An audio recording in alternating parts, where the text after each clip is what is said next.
इमानदार, मेहनती र देशभक्तहरूलाई सम्मान गर्दै व्यथिति, भ्रष्टाचार अनि अन्याय विरुद्ध हाम्रो निगरानी। यो हो टेलिभिजनको समय चक्रमा यहाँलाई हार्दिक स्वागत छ दर्शकवृन्द। म विक्रम श्रेष्ठ।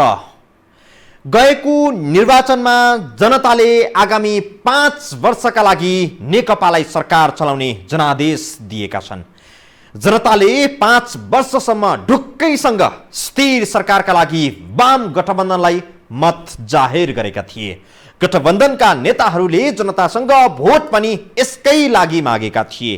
नेकपाले प्रधानमन्त्रीको रूपमा केपी शर्मा ओलीलाई अघि सार्यो। जनता केही बोलेनन्।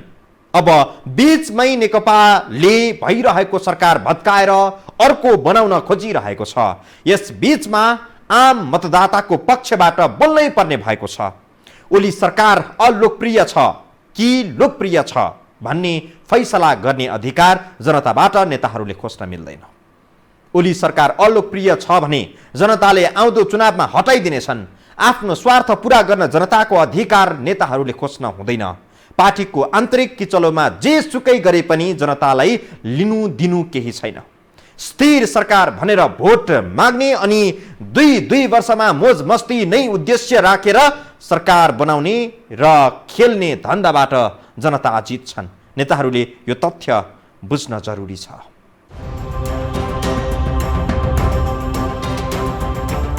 हामीलाई विश्वास छ नेपाली जनताले यस निर्वाचनलाई वामपन्थी शक्तिहरूको अत्याधिक बहुमतको सरकार निर्माण गरेर देशलाई राजनैतिक स्थिरता र समृद्धिको दिशामा गुणात्मक ढङ्गले बढाउने अवसरको रूपमा सदुपयोग गर्नुहुनेछ। यो वाक्य गएको निर्वाचनमा संयुक्त वाम गठबन्धनले आफ्नो चुनावी घोषणा पत्रमा लेखेका थिए। उनीहरूको बाचा थियो चुनावमा गठबन्धन विजयी भएमा राजनीतिक स्थिरता कायम गरिनेछ। जनताले गठबन्धनलाई स्पष्ट बहुमत दिए। सरकार गठन पनि भयो। तर सरकार गठन भएको 2 वर्ष पुरा हुन थाल्दै हालको सरकार ढालेर नयाँ सरकार बनाउने प्रयासमा नेकपाका नेताहरू क्रियाशील छन्। कार्यकर्ताहरूको कुरो सुन्ने, जनताहरूको कुरो सुन्ने, अब अलिकति बौद्धिक समुदायहरूको कुरो सुन्ने हैन। अब त्यो संस्कृति नेपालका राजनीतिक पार्टीहरूमा हुन्थ्यो भने पार्टीहरू यति धेरै आलोचनाको केन्द्रमा हुन्थेन। हाम्रोमा त्यो संस्कृति नै भएन कि जनताको भनाइ के छ, भोटर जनताको भनाइ के छ, कार्यकर्ताहरूको भनाइ के छ, बौद्धिक समुदायको भनाइ के छ, केन्द्रीय समितिकै कयौँ नेताहरूको भनाइ के छ भनेर त्यो विषयवस्तु सुन्ने संस्कृति नेपालका राजनीतिक पार्टीमा छैन र हाम्रो पार्टीमा पनि छैन। गएको वैशाखमै ओली सरकार ढाल्ने प्रयत्नमा नेकपाका नेताहरू क्रियाशील भइसकेका थिए। विवादित 2 अध्यादेशले नेकपा स्वयंलाई केही हानि गर्दैन थियो, तर पनि सरकार ढाल्न नेकपाकै नेताहरू क्रियाशील भए। प्रधानमन्त्री ओलीले त ती 2 अध्यादेश फिर्ता लिए अनि ठानियो सरकार अब ढल्ने छैन। तर अहिले 3 महिना बित्न पाएको छैन। फेरि तिनै नेता ओली सरकार ढाल्ने प्रयासमा लागि परेका छन्। अहिले सरकार ढाल्नुपर्ने कारण देखाउँदै नेकपाका शीर्ष नेताहरूले भनेका छन् केपी ओलीले सरकार र पार्टी दुवै राम्रो चलाएनन्। पार्टीमा संस्थागत रूपले नचलाउने, पार्टीको कमिटीलाई चाहिँ बाइपास गर्ने वा विधि पद्धति र नीतिभन्दा बाहिरबाट चल्ने कुरा जसले गरे पनि त्यो गलत कुरा हो। पार्टी र सरकारको बीचमा यस प्रकारका तनाव एकचोटि होइन अनेकचोटि भएका छन्। तर जतिचोटि यस प्रकारको समस्या भएका छन् ती नेताहरूले गल्ती गरेका छन्। ओली सरकार ढाल्न कम्मर कसेका पुष्पकमल दाहाल प्रचण्ड, माधव कुमार नेपाल र झलनाथ खनालले ओली सरकार ठिक तर प्रधानमन्त्री बेठिक मानेको देखिन्छ। वर्तमान सरकारले जेठ 2 मा आगामी आर्थिक वर्षका लागि नीति तथा कार्यक्रम प्रस्तुत गरेको थियो। सरकारको नीति तथा कार्यक्रम उत्कृष्ट ठहर्दै प्रचण्ड र नेपाल गुटले समेत सरकारको जोरदार समर्थन गर्यो।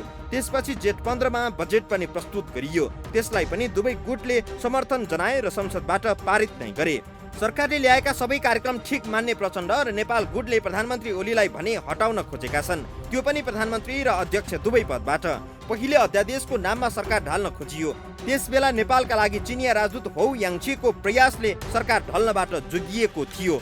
अहिले फेरि सरकार राम्रो भएन भन्दै ओली सरकार ढाल्ने प्रयास पुनः सुरु भएको छ। प्रधानमन्त्री तथा अध्यक्ष ओलीले ल्याएका नीति तथा कार्यक्रमदेखि बजेटसम्म सबै उत्कृष्ट पनि भन्ने अनि उनले सरकार राम्रो चलाएनन् पनि भन्ने प्रचण्ड माधव गुटको दोहोरो चरित्र भयो कि भन्न सकिने ठाउँ पनि छ। कोरोना महामारी नियन्त्रणमा लिन राम्रो भूमिका निर्वाह नगरेको, आफ्नो चाकरी गर्नेहरूलाई राजनीतिक नियुक्ति दिलाएको, सरकार एकलौटी ढङ्गले सञ्चालन गरेको जस्ता कारण देखाएर अहिले प्रधानमन्त्री केपी शर्मा ओलीलाई हटाउने प्रयास भएको छ। कदाचित यस्ता कारणहरू नभएको भए ओलीको कुर्सी सुरक्षित रहन्थ्यो होला त। त्यो अध्यादेश प्रधानमन्त्रीले ल्याउनु भयो, त्यहाँदेखि त हाम्रो आन्तरिक पार्टीको यो कलह सुरु भएको हो नि त। अध्यादेशबाटै सुरु भएको हो र यो बिचमा बजेट थियो, बजेट पास गर्नुपर्ने थियो, नीति कार्यक्रम पास गर्नुपर्ने थियो, त्यसकारण यो मत्थर भएको थियो। प्रधानमन्त्री ओलीलाई बिना कारण नै अघिल्लो पटक प्रचण्डले हटाएका थिए। नेपालमा कुनै पनि सरकार ढाल्नका लागि खास कारण चाहिँदैन भन्ने विगतबाट स्पष्ट हुन्छ। माधव कुमार नेपाललाई पनि प्रचण्ड र झलनाथ खनालले बिना कारण नै प्रधानमन्त्रीबाट हटाएका थिए। यसबाट पनि बुझ्न सकिन्छ कि नेपालमा सरकार ढाल्न देखाइने कारणहरू नक्कले हुन्छन्। सक्कली त नेताहरूको स्वार्थ नै हुने गर्दछ। आफ्नो पार्टीको व्यवस्थापन गर्न चुक्ने अनि बाहिर चाहिँ दोष लाउने कुरा चाहिँ त्यति सान्दर्भिक हुन्छ जस्तो मलाई लाग्दैन। यसबीच बुधबारसम्मका लागि नेकपाको स्थायी समिति बैठक स्थगित भएको छ। स्थायी कमिटी बैठकमा ओली अल्पमतमा परिसकेका छन्। त्यसकारण यो बैठक चल्नु वा नचल्नुसँग उनलाई खास फरक पर्दैन। नेकपाका नेताहरूले विशेष अधिवेशनको माग गर्दा प्रधानमन्त्रीले अध्यादेश जारी गर्लान् र पार्टी विभाजन गराउलान् भन्ने चिन्ता छ। माधव कुमार नेपाल र प्रचण्डले आग्रह गर्दैमा ओली मान्नेवाला छैनन्। विशेष अधिवेशन मार्फत अविश्वासको प्रस्ताव ल्याउन खोज्दा ओलीले प्रचण्डलाई लडाकु शिविरको भ्रष्टाचार मुद्दामा र माधव कुमार नेपाललाई ललिता निवासको जमिन अपचलनमा फसाइदेलान् भन्ने डर पनि उत्तिकै छ। सुशासनका प्रत्याभूति किन जनताले गर्न सकेनन्? यसबारे पनि कहिलेकाहीँ नेकपाका 4 नेता एक ठाउँ बसेर छलफल गरिदिए कति जाति हुने थियो। कोरोना कसरी नियन्त्रणमा लिने, लकडाउनको पीडामा छटपटाएकाहरूलाई कसरी राहत दिने, चुनावी घोषणा पत्रमा गरिएका वाचा कसरी पूरा गर्ने भन्ने विषयमा नेकपाका नेताहरूले अहिले सरकार ढाल्न जति मरिहत्या गरिरहेका छन्, त्यसै गरी मुलुकका समस्या समाधान गर्न पनि मरिहत्या गरेको भए यी आँखाले देख्न पाएको भए कस्तो राम्रो हुन्थ्यो होला। प्रधानमन्त्री ओली कुर्सी जोगाउन अहिले जे जस्ता हरकत गरिरहेका छन्, देश र जनताको मुहारमा खुसी ल्याउन कहिलेकाहीँ यस्तै गरिदिए कस्तो हुन्थ्यो होला। नेताहरूको सृजनशीलता, ज्ञान, त्याग र तपस्या त अस्थिरता, कुशासन, ध्वंस, बन्द, हडताल गरेरै सकिने भयो। त प्रसङ्ग सहित आउनेछौँ ब्रेकपछि।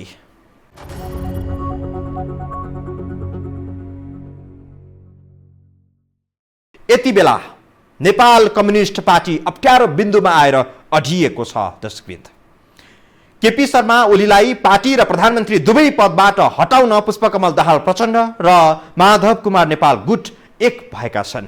संसदीय दलमा प्रचण्ड र नेपाल भन्दा बलिया ओलीलाई हटाएर प्रधानमन्त्री बन्ने, पार्टीबाट पनि हटाएर अध्यक्ष बन्ने चाहना ओलीले सजिलै पुरा हुन देलान्। पार्टीमा प्रचण्ड र नेपाल गुट मालामाल हुने अनि ओलीले आफ्नो गुटलाई कंगाल हुने गरी छाड्लान्। प्रचण्ड र नेपालले विशेष अधिवेशनको तयारी गरेमा ओलीले पार्टी फुटाउने अध्यादेश अगाडि बढाउँछन्। त्यतिले पनि पुगेन भने सिआइबी र अख्तियार परिचालन गर्न सक्छन्। प्रधानमन्त्री ओली र प्रचण्ड अनि नेपाल पक्ष यस्तो बिन्दुमा पुगेको छ जहाँ ध्वंस हुँदा दुवै पक्ष ध्वस्त हुनेछन्, जोगिदा दुवै पक्ष जोगिनेछन्। यसबीच राष्ट्रपति विद्यादेवी भण्डारीको भूमिकालाई लिएर पनि अनेक खाले टिप्पणीहरू सुरु भएका छन्। सरकारले ल्याउने अध्यादेश राष्ट्रपतिले स्वीकृत गर्दा असंवैधानिक ठहरिँदैन। नेपाल प्रचण्ड गुटले गरेको आग्रह राष्ट्रपति भण्डारीका लागि कति मधुर लाग्छ भन्न सकिन्न। प्रधानमन्त्री ओलीको कार्यशैली एकलौटी प्रकृतिकै भए पनि उनीसँग गुटको शक्ति छ त।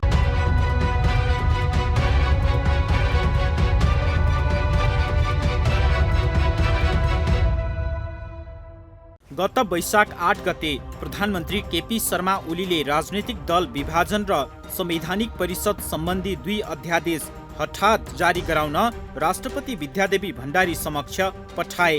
कोरोना महामारीबाट कसरी जोगिने भन्ने विषयमा गम्भीर बन्नुपर्ने बेला सरकारले पठाएको 2 वटा बेमौसमी अध्यादेश राष्ट्रपति भण्डारीले क्षणभर विलम्ब नगरी जारी गराइदिन्। राजनीतिक दल सम्बन्धी अध्यादेशबाट नेकपाले विशेष गरी तराई केन्द्रित राजनीतिक दललाई कमजोर पारेर नेकपाका लागि सजिलो बाटो बनाउन सक्थ्यो। तर आश्चर्यजनक रूपमा अध्यादेशको विपक्षमा नेकपाकी नेता उत्रिएपछि प्रधानमन्त्री केपी शर्मा ओलीले घुँडा टेकेर ती अध्यादेश फिर्ता लिन फेरि राष्ट्रपति समक्ष निवेदन गरे। राष्ट्रपतिले पनि सरकारले जसो जसो भन्छ उसे झैं गरी 2 अध्यादेश खारेज गरिदिन्। पूर्व एमालेकी नेत्री विद्यादेवी भण्डारीको भूमिका राष्ट्रपतिको भन्दा पनि ओली गुटको कार्यकर्ताको जस्तै भएको भन्दै यसबीच कैयन टीका टिप्पणी भइरहेका छन्। ठीक यही बेला प्रधानमन्त्रीले संसदको बर्खे अधिवेशन अन्त्य गर्ने सिफारिस मन्त्री परिषद मार्फत गरे। मन्त्री परिषदको सिफारिसलाई क्षणभर विलम्ब नगरी राष्ट्रपतिले दिएको बिहिबार अधिवेशन अन्त्य गरिदिइन्। राष्ट्रपति भनेको कुनै पार्टीको, कुनै व्यक्तिको, कुनै चाहिँ गुट विशेषको, कुनै चाहिँ दल विशेषको होइन। नेकपा शीर्ष नेताहरू प्रधानमन्त्री विरुद्ध अविश्वासको प्रस्तावसम्म लैजान सक्ने आकलन भइरहेका बेला राष्ट्रपति भण्डारीले अधिवेशन अन्त्य गरिदिइन्।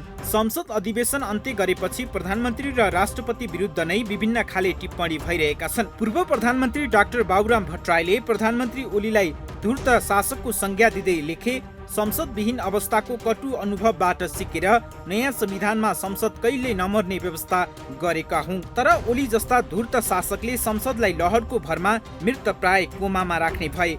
मन्त्रीले रत्युली नाच्ने थलो बनाए। राष्ट्रपति पद सम्मानित र साझा हुनुपर्नेमा विद्यादेवी भण्डारीको भूमिका नेकपा भित्र पनि ओली गुटको एक नेत्री सरह भएको भन्दै आलोचना भइरहेको छ। साझा पार्टीका रविन्द्र मिश्रले लेखेका छन् के राष्ट्रपति ओली गुटका नेता हुन्? होइनन् भने बारम्बार राष्ट्रपतिले ओली गुटको नेताको जस्तो व्यवहार गर्न मिल्छ? राष्ट्रपति गणतन्त्रका गहना हुन्। राष्ट्रपति संविधानका पालक र रक्षक हुन्। ओलीलाई संकटबाट बचाउने साधन होइनन्। सिङ्गो गणतन्त्रको खिल्ली नउडाऊ।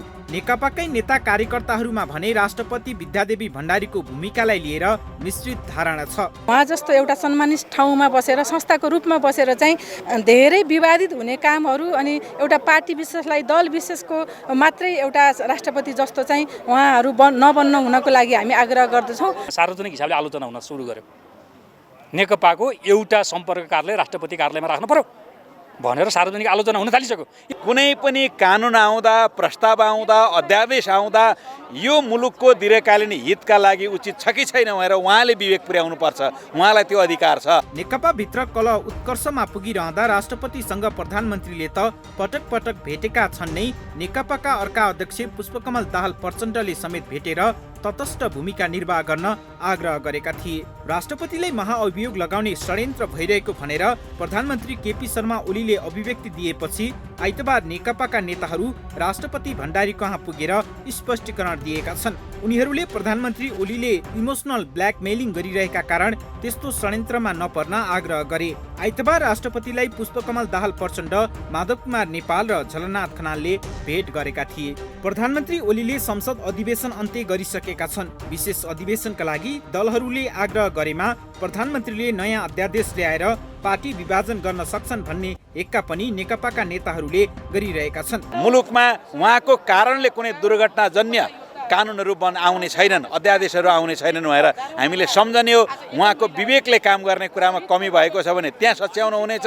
विशेष अधिवेशनका लागि दलहरूले आग्रह गरेमा प्रधानमन्त्रीले नयाँ अध्यादेश ल्याएर पार्टी विभाजन गर्न सक्छन् भन्ने एक्का पनि नेकपाका नेताहरूले गरिरहेका छन्। यही भएर नेकपाका नेताहरूले प्रधानमन्त्री माथि नै अविश्वास नभएर राष्ट्रपति विद्यादेवी भण्डारी माथि पनि अविश्वास गरेको देखिन्छ। नेकपाका नेताहरूले प्रधानमन्त्री ओलीले कुनै अध्यादेश ल्याएमा हस्ताक्षर नगर्न आग्रह गरेका छन्। कुनै नेपाल नेकपा एमालेको स्थायी समिति सदस्य मात्रै हुँदा पनि ओलीले पार्टीमा हलचल ल्याइदिन्थे। अहिले त पार्टी अध्यक्ष, त्यसमाथि प्रधानमन्त्री र आफ्नै गुटकी नेत्री राष्ट्रपति भएको सुअवसर उनलाई प्राप्त छ। पञ्चायतले 14 वर्ष गोल घरमा राख्दा पनि नबदलिएका ओली अब प्रचण्ड र माधव कुमार नेपालका लागि बदलिएलान्। थप प्रसङ्गसहित आउनेछौँ ब्रेकपछि।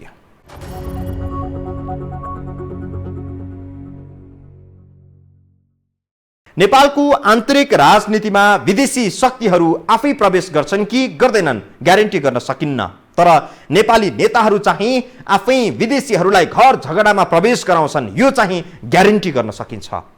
समाजवादी पार्टीका अध्यक्ष उपेन्द्र यादवले एकपटक भनेका थिए, दिल्ली त हामी नेपाली नेताहरूका लागि मक्का मदिना जस्तै हो। देशमा बम पड्काउन विदेशको शरण, देशको व्यवस्था उल्टाउन विदेशीलाई अतिथि सत्कार, देशमा भाँड भैलो मचाउन विदेशी द्रव्यमा लामा हात गरेको त कैयन नजिरहरू छन्। यसैले भन्न सकिन्छ विदेशीहरू आफै आउँदैनन्, यहाँका नेताहरूले घरभित्रको झगडामा विदेशी गुहार्छन्। अहिलेको अवस्था चाहिँ आखिर हो के? वर्तमान सरकार ढाल्न छिमेकी मुलुक भारत नै लागि परेको अभिव्यक्ति प्रधानमन्त्री केपी शर्मा ओलीले नै दिएपछि यो विषय निकै विवादित र चर्चामा रह्यो। प्रधानमन्त्री ओलीको भनाइको खण्डन भारतबाट त आएन, तर नेकपाका अध्यक्ष प्रचण्डले भने गरे। नेपालमा सरकार ढाल्ने र बनाउने खेल राजनीतिक दलहरूले जब सुरु गर्छन् तब छिमेकी मुलुक भारत कतै न कतैबाट जोडिन पुग्छ। प्रधानमन्त्रीको राजीनामा भारतले होइन मैले मागेको भन्दै प्रचण्ड अहिले जसरी केपी शर्मा ओलीमाथि जाइ लागेका छन्, उनी आफै कुनै बेला अहिलेका उनका अति निकट माधव कुमार नेपाललाई 20 वृक्ष भन्ने गर्थे, नेपाल नेतृत्वको सरकारलाई कठपुतली सरकार भन्ने गर्थे। पहिलो पटक प्रधानमन्त्री हुँदा प्रचण्डले राजीनामा दिन बाध्य भए र उनी सडक सङ्घर्षमा गएका थिए। त्यो बेला उनले भन्ने गर्थे नेपालका यी नेताहरू भारतका नोकर रहेछन्, यी नोकरहरूसँग कुरा गर्नुभन्दा यिनका मालिकसँगै वार्ता गर्छु। परिस्थिति यसरी घुमेर आयो कि अहिले प्रचण्ड भारतले होइन मैले भनेको भन्दै प्रधानमन्त्रीको राजीनामा मागिरहेका छन्। आफैबाट 20 वृक्ष करार गरिएका माधव कुमार नेपाल प्रचण्डको सहारा बनेका छन्।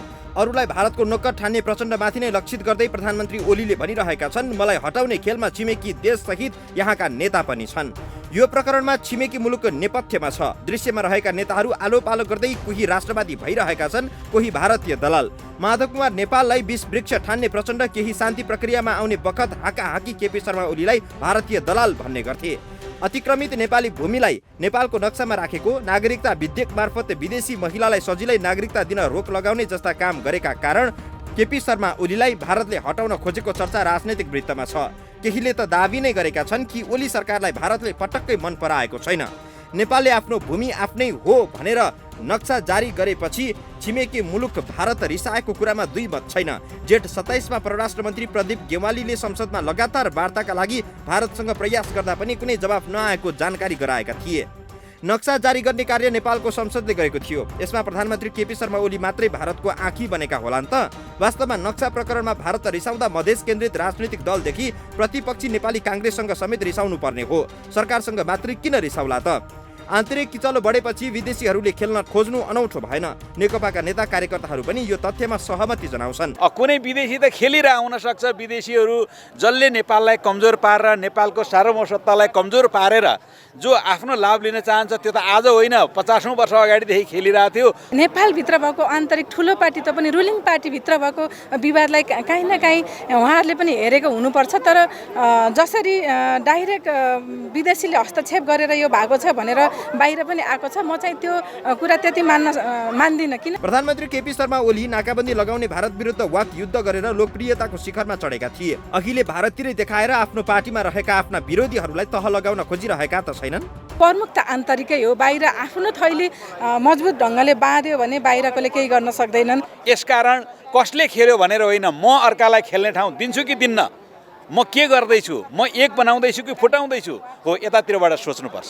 भारतलाई खुसी पार्ने हरदम प्रयत्न गरेका विगतका धेरै प्रधानमन्त्रीहरूले पनि पुरै कार्यकाल शासन गर्न पाएनन्। प्रचण्डको दाबी अनुसार भारतकै कठपुतली भनिएको माधव कुमार नेपाल नेतृत्वको सरकार पनि 18 महिनाभन्दा बढी टिकेन। अर्थात् भारतको सुझाव मानेर सरकार गठन हुँदा पनि त्यो लामो समय टिकाउन चाहिँ सकिने रहेनछ भन्ने यस्ता नजिरबाट बुझ्न सकिन्छ। हाम्रा नेताहरू पालै पालो कहिले को राष्ट्रवादी मानिन्छन्, कहिले को विदेशी दलाल ठहरिन्छन्। नेपाली नेता नौटङ्कीका पात्रहरू जस्ता भएका छन्। हामी दर्शक अर्थात् नेपाली जनताले सधैँ भेष बदल्ने पात्र देख्छौँ, यिनका निर्देशक देख्दैनौँ। नेपथ्यमा बसेर यी पात्रहरूलाई कसले नचाइरहेको होला, त्यो प्रश्नको जवाब खोज्ने बेला भइसकेको छ। समय चक्रको आजको प्रस्तुति सकियो। दर्शकवृन्द बिदा दिनुहोस्, नमस्कार।